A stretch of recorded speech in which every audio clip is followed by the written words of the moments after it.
Every kid grows up, at least for some brief window of time, thinking that they want to grow up to be an astronaut or grow up and travel into space. So I don't think I was unusual in that way. With a father who is an astronaut, I believe that that drive or that belief that it's possible clearly goes deeper than it might for other kids. But for me, there was a very pivotal moment that I remember very distinctly when I was at the NASA clinic. The optometrist was checking out my eyes, and my eyesight was quite poor when I was a kid. And the optometrist came to me and said, "Hey, Richard, I'm really sorry, but because of your poor eyesight, you will never be selected as an astronaut."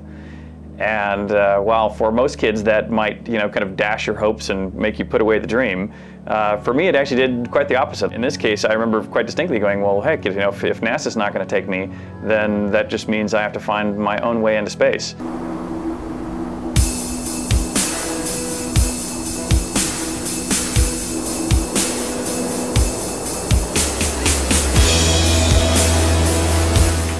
So on October 12th, which is Columbus Day here in 2008, I'm going to launch on a Soyuz, Russian Soyuz rocket out of Kazakhstan and spend about 10 days in space, including 8 of those days on the International Space Station, before I return to very close to the launch site in the remote parts of Kazakhstan.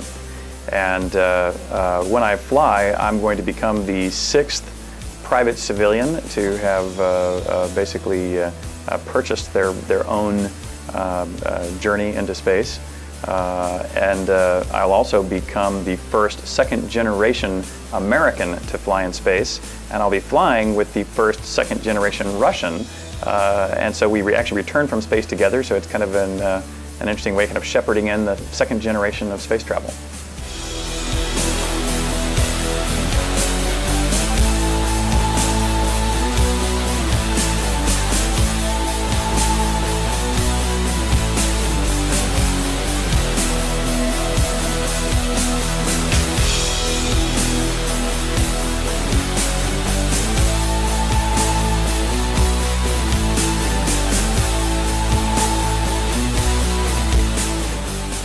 Right now, most everyone who flies to space is part of a government expedition.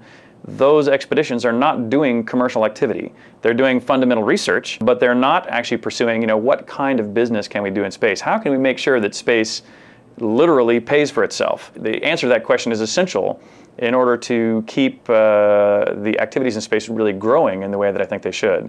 And so what I'm doing in space is I'm doing a number of experiments and activities that I believe demonstrate that private individuals, and therefore also corporations, can participate in space and do it as a business. Paying for my own way into space, so to speak, I think this will be my first and last.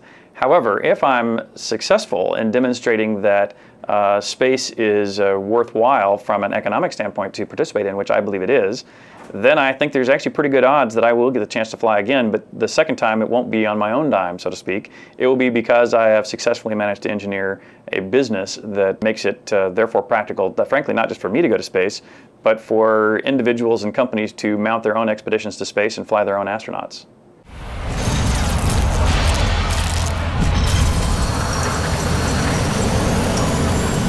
It would be impossible for me to go to space having just launched a space-related game and not find a way to tie those two things together. I will be actually connecting to the players and the community of players within my game.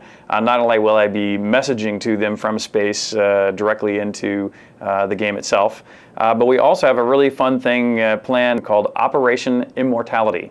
And what that is I'm going to actually be taking to space with me up to the ISS, something you might consider most closely related to a time capsule, where we'll be taking real people who play Tabula Rasa, something about them in the real world and something about their characters within the game Tabula Rasa. We're going to be accumulating on a data file for me to take to space. In Tabula Rasa, the opening sequence of the game involves the virtual devastation of the surface of the Earth, and so therefore humanity is truly at risk in the storyline of Tabula Rasa. And so by taking this data with me to space, I am therefore saving it from the potential annihilation here on the surface of the Earth.